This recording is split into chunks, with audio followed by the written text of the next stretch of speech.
아이템 26 로타입은 사용하지 말라. 네, 먼저 이제 제가 새로 챕터 5부터 새로운 단어가 많아 좀 정의한 내용인데요. 이게 책에 이미 있는 내용인데 이거는 좀 참고해 주시면 될 것 같고요. 어, 네, 클래스와 인터페이스 선언에 타입 매개의 변수가 쓰이면 이를 제너릭 클래스 혹은 제너릭 인터페이스라고 합니다. 이를 묶어 제너릭 타입이라고 하는데요. 각각의 제너릭 타입은 일련의 매개 변수와 타입을 정의하고 먼저 클래스 이름이 나오고 이어서 꺽쇠 괄호 안에 실제 타입 매개 변수들을 나열합니다. 리스트하고 이 꺽쇠 안에 스트링은 원소의 타입이 스트링인 리스트를 뜻하는 매개 변수와 타입입니다. 여기서 이제 스트링이 정규 타입 매개 변수 2에 해당하는 실제 타입 매개 변수이고요. 마지막으로 제너릭 타입을 하나 정의하면 그에 딸리는 로 타입도 함께 정의되는데요. 로 타입이란 제너릭 타입에서 타입 매개 변수를 전혀 사용하지 않을 때를 말합니다. 예컨대 리스트의 로 타입은 리스트라고 이제 보시면 됩니다. 예, 로 타입에 대해서 설명을 드리겠습니다. 제너릭을 지원하기 전에 컬렉션을 다음과 같이 선언했는데요. 자바구에서는 여전히 동작하지만 좋은 예라고 볼 수 없습니다. 예, 여기 보시는 바와 같이 스탬프 인스턴스만 이제 취급한다는 내용인데요. 이 코드를 사용하면 실수로 이제 스탬프 대신에 코인을 넣어도 아무 오류 없이 컴파일이 진행되고 모호한 경고 메시지를 보여주게 됩니다. 컬렉션이 동전을 다시 꺼내기 전에 오류를 알아차리지 못하는데요. 위 내용을 이제 한번 예시 코드로 한번 보시겠습니다. 예. 일단 제가 앞에서 이제 절대 취급하지 말라는 이제 스탬프를 인스턴스로 만든 걸 통해서 한번 예시 코드를 실행을 해 보겠는데요. 예, 요 스탬프에는 이제 제가 위에 선언한 이넘의 코인의 값을 넣었고요. 이렇게 이제 실행하게 되면 위에 아래 이제 결과 보시는 것 같이 이제 클래스 캐스트 익셉션이 발생하게 됩니다. 근데 만약에 이제 저희가 이제 제너릭을 사용하게 되면 아래와 같이 이제 콜렉션 코인으로 변경하라고 컴파일 전에 이제 그 내용을 확인할 수가 있게 됩니다. 그래서 이제 이걸 만약에 확인하고 아래와 같이 이제 스탬프를 적용한 값을 넣게 되면 예, 아래와 같이 스탬프 값을 이제 리턴에 프린트 할 수 있습니다. 예, 이 책 전반에서 이야기하듯 오류는 가능한 한 발생 즉시 이상적으로 컴파일할 때 발견하는 것이 좋습니다. 이 예에서는 런타입에서 알아챌 수 있는데 이렇게 되면 런타입의 문제를 겪는 코드와 원인을 제공한 코드가 물리적으로 상당히 떨어져 있을 가능성이 크고 클래스 캐스트 익셉션이 발생하면 스탬프에 동전을 넣은 지점에 찾기 위해 스탬프 코드 전체를 훑어봐야 하는 좀 비효율적인 시간을 낭비할 수가 있습니다. 두 번째로 매개 변수화된 컬렉션 타입 안정성 확보를 보시겠습니다. 이거 앞선에서 이제 제가 보여드린 내용인데요. 이제 위와 같이 제너릭을 활용하게 되면 컴파일러는 스탬프에는 스탬프의 인스턴스만 넣어야 함을 컴파일러가 인지하게 되고 따라서 아무런 경고 없이 컴파일 된다면 의도대로 동작할 것임을 보장합니다. 물론 컴파일 경고를 숨기지 않아야 하고 이제 스탬프스의 엉뚱한 타입의 인스턴스를 넣으려 하면 컴파일 오류가 발생하면 무엇이 잘못됐는지 이제 앞서 보여드린 내용이긴 한데 정확한 내용을 이제 볼 수가 있습니다. 로 타입을 쓰면 제너릭이 안겨주는 안정성과 표현력을 모두 잃게 된다. 여기서 계속 이제 얘기하는 내용인데요. 로 타입을 절대로 쓰면 안 된다고 합니다. 그렇다면 로 타입을 왜 존재하는지가 이제 의문인데요. 바로 호환성 때문입니다. 자바가 제너릭을 받아들이기까지 거의 10년이 걸린 탓에 제너릭 없이 짠 코드가 이미 세상에 많이 이제 퍼져 있습니다. 그래서 기존 코드를 모두 수용하면서 제너릭을 사용하는 새로운 코드와도 맞물려 돌아가게 해야 하는 이제 호환성 때문에 로 타입을 사용하는 메소드의 매개 변수와 타입의 인스턴스를 넘겨도 동작해야만 했던 것입니다. 이 마이그레이션 호환성을 위해 로 타입을 지원하고 제너릭 구현에는 소거 방식을 사용하기로 했다고 합니다. 예, 이제 다음으로 리스트와 리스트 오브젝트의 차이를 보시겠습니다.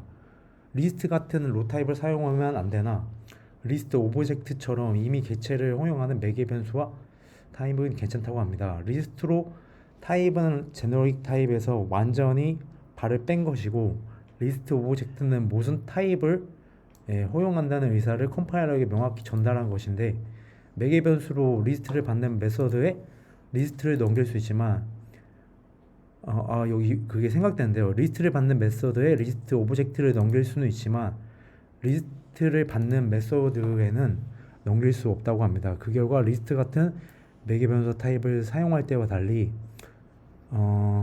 리스트 같은 로 타입을 사용하면 타입 안정성을 잃게 되는데요. 그 예시가 이제 아래 나와 있는 이제 예시 코드인데요. 위 부분을 이제 제가 한번 예시로 이제 보여드리도록 하겠습니다. 예, 그 여기서 이제 제가 이제 이렇게 만약에 일단 실행을 먼저 해보겠습니다. 예, 이렇게 하게 되면 이제 클래스 캐스트 익셉션이 발생하게 되는데 이제 그 이 위에서 이제 인티저 값을 이제 스트링으로 변환할 때 이제 에러가 클래스 캐스트 익셉션이 발생한 건데요. 근데 이게 컴파일러 시에 이제 그 부분이 나타나지는 않고 실행을 해야지만 알 수 있는 게 이제 그 문제라고 이제 책에서 언급하고 있는데요. 그 예를 들어서 이제 만약에 제가 이걸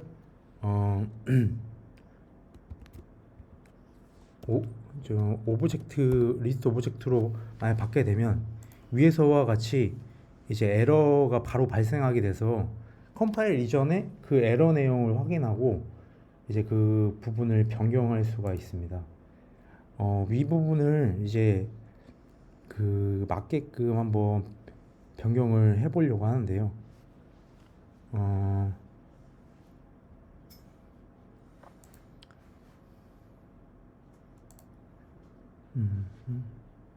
네, 위 부분을 한번 이제 변경을 해보도록 하겠습니다.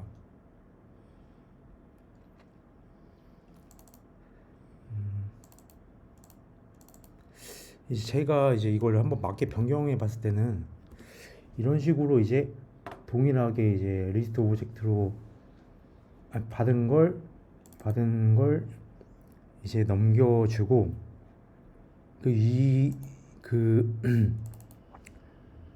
저희가 만든 이제 리스트 오브젝트에 이제 get를 하는 함수를 이 앞전에서 받는 이제 부분에 대해서 형변환을 해주는 걸로 저는 이제 이런 식으로 이게 만약에 이제 오브젝트로 이제 다 변경하게 되면 이렇게 실행하게 되면 이제 정상적으로 이제 컴파일러가 시행되고 그 값을 이제 확인할 수 있습니다.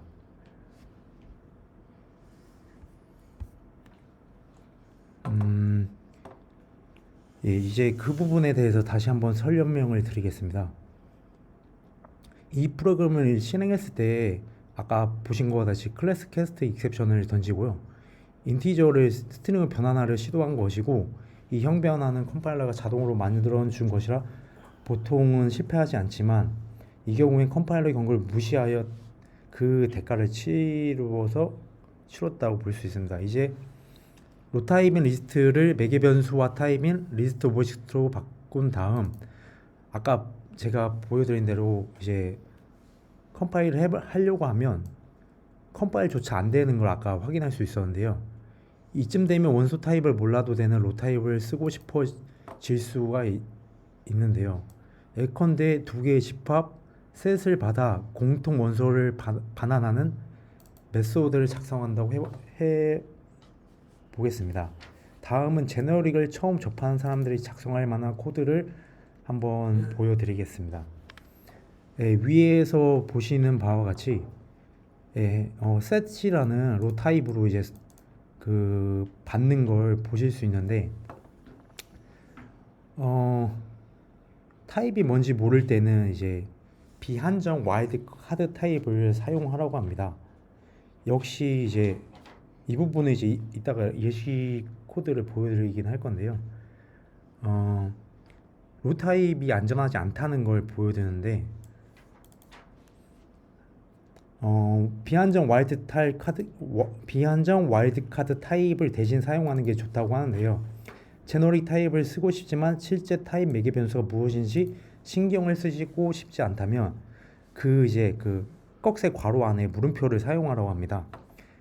예컨대 제너릭 타입인 셋의 비한정 와일드 카드 타입은 셋 꺽쇠 물음표 셋하고 꺽쇠 안에 물음표다. 위 부분은 이제 타입이 안전하면 유연하다고 하는데 특징은 와일드 카드 타입은 안전하고 로 타입은 안전하진 않다. 로 타입 컬렉션에는 이제 아무 원소나 넣을 수 있으나 타입 불변을 훼손하기 쉽다고 합니다. 이 위 부분을 이제 이해하기 좀 어려울 수 있으니까 이제 예시 코드를 한번 보도록 하겠습니다. 이 부분에 대해서 제가 한번 적어 봤는데요.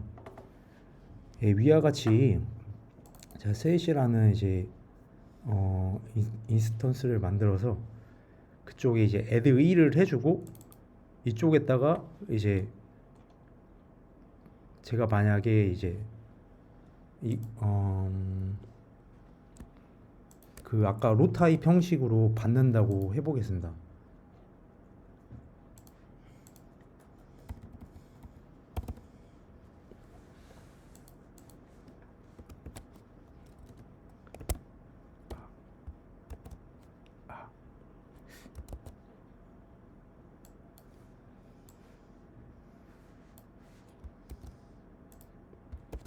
예.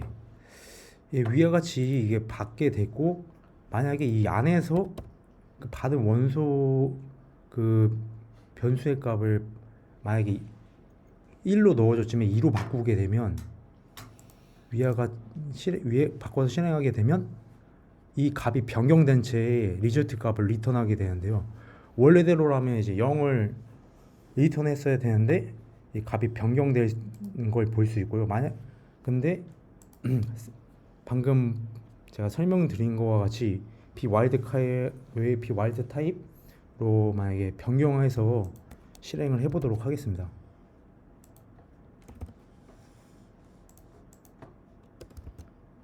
이렇게 변경하게 되면 이 안에서 바꾸려고 해도 아래와 같이 이제 타입에 대한 변경하라는 이제 에러 문구를 볼 수가 있고 컴파일을 실행하게 되면 실행이 안 되고 이제 아래와 같은 이제 어떤 그런 에러 문구를 볼 수가 있습니다. 이제 다음을 설명해 드리겠습니다. 반면 컬렉션 제너릭에는 널 외에는 어떤 원소도 넣을 수 없다고 하는데요. 다른 원소를 넣으려 하면 컴파일할 때 다음에 오류 메시지를 보게 될 것이고 컴파일러가 컬렉션의 타입 불변식을 훼손하지 못하게 막는다고 합니다. 이 부분도 그냥 간략하게 한번 보시게 되면 위와 같이 이제 컬렉션 제너럴의 물음표로 이제 선언하게 되면 어떤 값을 넣으려고 할 때 위와 같이 이제 타입 매개 변수 타입을 대해서 이제 에러가 발생하게 되고, 실행하게 되면 실행이 아까와 같이 실행이 안 되고, 위 부분은 만약에 실행을 하고 싶다고 했을 시에는 널값만 허용해서 이 실행 자체는 이제 될 수 있게끔 어, 아, 위에 일어났어. 위에 예, 이쪽이 에러가 났습니다. 예, 널값을 넣었을 때는 이제 실행 자체는 되고, 그 이외에 이제 아까 다른 값을 넣었을 때는 아래 아까와 같은 에러 문구를 보실 수 있습니다. 이제 다음으로 넘어가겠습니다. 근데 로 타입을 써도 좋은 예가 있다고 하는데요. 첫 번째로 클래스 리터럴에는 로 타입을 써야 한다.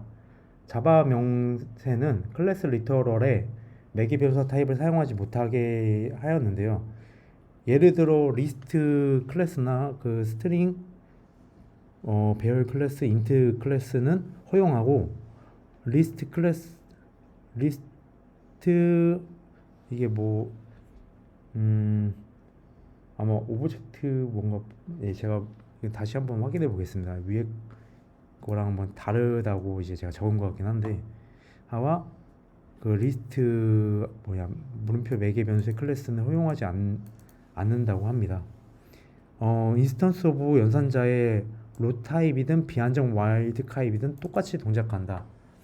예, 음, 만약에 그 써도 되는 예시 중에 그 인스턴스 오브 연산자를 쓰라고 하는데요. 위 연산자는 이제 비한정 와일드카드 타입의 꺽쇠 괄호와 물음표와 같이 아무런 역할 없는 코드만 지저분하게 만들므로 차라리 인스턴스 오브 연산자와 같이 로 타입으로 쓰는 편이 깔끔하다고 합니다. 위는 이제 비한정 와일드 카드든 카드 타입이든 어떤 타입이든 간에 완전히 똑같이 동작을 한다고 하는데요. 아래에 이제 그 로 타입을 써도 좋은 예시에 대해 간략하게 적어봤는데, 그 아래 위에 알파벳 O에 그 O가 셋의 타입인지를 확인을 하고, 그게 이제 확인이 되었을 때 아래와 같이 셋으로 이제 형변환을 해줘서 이렇게 쓰라는 그런 내용을 담고 있습니다. 네, 이제 핵심 정리에 대해 마지막 핵심 정리를 해보겠는데요. 로 타입을 사용하면 런 타입의 예외가 일어날 수 있으니 사용하면 안 된다고 합니다. 로 타입은 제너럴이 도입되기 이전 코드와의 호환성을 위해 단지 제공하였을 뿐이고, 그 쓰라고 이제 권장하는 코드는 아닙니다. 빠르게 훑어보면 셋은 어떤 타입의 객체도 저장할 수 있는 매개 변수와 타입이고, 셋 그 물음표 매개 변수는 모종의 타입 객체만 저장할 수 있는 와일드카드 타입입니다. 이들의 로 타입인 셋은 제네릭 타입 시스템에 속하지는 않고요. 앞에 이제 s가 빠졌는데요. set와 set 물음표의 매개 변수는 안전하지만 로 로 타입인 set은 이제 안전하지 않다고 합니다. 이상으로 제가 준비한 세미나를 마치도록 하겠습니다.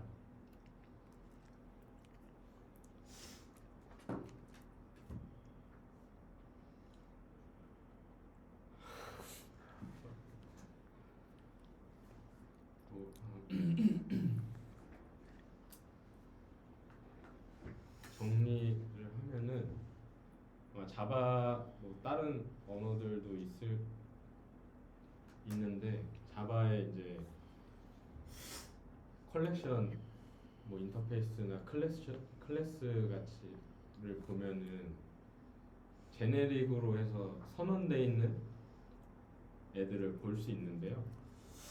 그런 인터페이스나 클래스는 꼭 매개 변수 타입을 지정을 해서 사용을 해라 라는 게 핵심이고, 실제 로 타입을 썼을 때 문제는 그 로 타입으로 생성된 인스턴스는 실제 클라이언트 사용자 입장에서도 어떤 타입이 들어올지 넣어야 될지도 모호할 뿐더러 어떤 비정상적인 클래스 인스턴스를 활용했어도 컴파일 단계에서 알 수 없기 때문에 실제 동작을 해보고 오류가 발생하는 그 현상이 있어야지만 확인할 수 있다는 게 가장 큰 문제이고요. 그리고 실제 타입을 정확하게 모를 수도 있잖아요. 뭐 인터페이스를 제공한다든지 그런 상호간의 타입을 딱 명확하게 지정할 수 없을 경우에는 비안정적 와일드 카드 이제 제네릭을 써서 최대한 이제 안정적으로 활용을 하자라는 내용이 있었던 것 같고요. 네, 그 외에 이제 로 타입을 써야 되는 두 가지 케이스가 있었는데 이 두 가지 케이스를 제외하고는 무조건 타입을 직관적으로 명세해서 시각적으로나 안정적인 면에서나 무조건 제네릭 매개 변수를 선언해서 사용해라가 핵심이었던 것 같습니다. 네. 제네릭이 일단은 JDK 5부터 도입이 됐죠. 그러면서 그 이전 버전의 이제 하위 호환성 문제 때문에 로 타입을 아직까지도 허용을 해주고 있는 입장이고, 그 로 타입이 없어도 구현하는데 딱히 문제가 되진 않아요. 제네릭은 거의 코드의 유연성을 확보하는 측면에서 많이 쓰이죠. 그죠? 그래서 이전에는 뭐 도입 이전에는 컴파일 시에 이제 강타입 체크를 할 수가 없었고, 그죠? 컴파일러가 잘못된 사용 타입을 체킹하는 그런 것들을 못하니까 불필요한 캐스팅들을 계속 해줬어야 됐단 말이야, 그죠? 이걸 리인터프리터 캐스팅이라고 하나요? 강제하는 캐스팅, 포시드한 캐스팅을 해야 되는 것들을 무조건 했어야 되는 거지. 너무 불편하니까 이제 제네릭이 나오기 시작한 거고. 그래서 이 제네릭이 나오면서 이제 컴파일에 강타입 체크를 할 수 있는 기반이 마련되기 시작했어요. 그래서 아까 보면은 뭐 제네릭을 거의 뭐 클래스에서만 예시를 들어서 얘기했는데, 제네릭은 뭐 클래스도 쓸 수 있고 인터페이스에도 쓸 수 있고 메소드에서도 따로 지정해가지고 쓸 수 있습니다. 이게 제네릭 처음에 하면은 메소드에 제네릭을 쓸 수 있다라는 거를 모르는 사람들이 굉장히 많은데, 메소드도 클래스랑 별개로 따로 지정해가지고 사용할 수 있는 부분이 있어요. 우리가 5장이 제네릭이다 보니까 내가 좀 포괄적으로 이야기를 하는 거고, 앞으로 그 학습을 하면서 내가 말하는 사항들을 좀 익혀 나갈 수 있을 거예요. 그래서 뭐 지금 뭐 지정한 걸로 보면 뭐 타입만 이렇게 지정하고 있잖아. 거기 보면은 여러분들이 제네릭 타입 마주하면서 가장 많이 봤던 게 제네릭 T 타입이라든지 아니면 제네릭 KV 뭐 이런 거 많이 봤죠. 아니면 제네릭 E, 책에서 나온 건 EG. 그게 다 관례상에는 약속되어 있는 언어들이야. T 같은 경우에 타입이고, K는 key, V는 value, E는 element, 뭐 N은 number, 이런 약속된 관례들이 있어요. 그래서 두 번째 타입을 할 때는 뭐 S, 세 번째 타입 U, 네 번째 타입 V 이런 게 있거든요. 그런 거 간략하게 좀 알아두시면 좋을 것 같고, 책에서 근데 막 바운디드, 언바운디드 와일드카드 막 그 설명해주면서 성진이 막 읽지도 못하더라. 아 이게 좀 꺽쇠 물음표 막 한다. 아 이거 어떻게 읽어야 될지 난감해가지고. 그냥 언바운디드 와일드카드라고 이야기하면 돼. 아, 셋의 네. 언바운디드 와일드카드가 저거인 거예요. 네네네. 그래서 이제 어퍼바운디드 와일드카드라고 해가지고 저 물음표에 익스텐즈 붙이는 거 본 적 있죠? 아까 성진 대리가 가장 위에 정리한 거 한번 올라가 볼래요? 위에요? 예. 처음에 뭐 정리해놓은 거 있잖아요. 그거 책에서 예. 나왔던 건데 그 말한 대로 매개 변수와 타입이야. 그 파라미터라이즈드 타입 쪽에 그죠? 네네. 그래서 쪽이 나오잖아. 비한전적 와일드 카드 타입이라고 저렇게 얘기 안 해. 근데 한글로 막 해가지고 잘 이야기 안 하고 그냥 언바운디드 와일드 카드 타입이라고 이야기를 많이 하죠. 네네. 그래서 익스텐드 하면은 저기는 또 뭐 바운디드 타입이라고 나오네. 바운디드 타입은 맞는데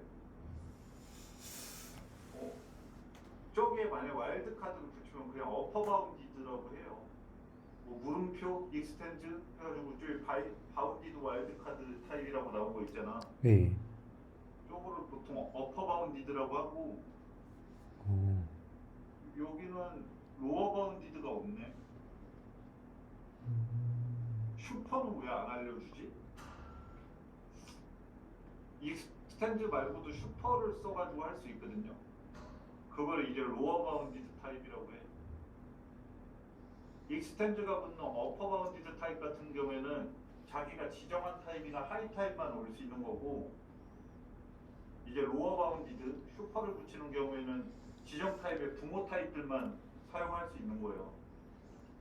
그래서 몇 가지 규칙만 알면은 제네릭도 그렇게 복잡한 요소가 아니다라는 거. 그리고 우리가 스프링에서 레파지토리 같은 거 볼 때 레파지토리가 거의 같은 동작을 하는 레파지토리들을 구성할 때가 많거든. 그때 제네릭 타입을 활용하고 그러면은 코드를 좀 효율적으로 줄일 수 있는 방법이 있죠. 공통화시켜가지고 사용할 수 있는 거. 지금 뭐 태아대리가 매일매일 고민하고 있는 컴포넌트가 기능화가 안 돼가지고 막 고민하고 있는 그런 동일한 문제를 제네릭을 통해 가지고 유연성을 확보할 수 있는 수단이 됩니다. 아시겠죠? 네. 성진들이 전반적으로 설명을 다 한 것 같은데 책을 완전 복제해온 거 아니냐?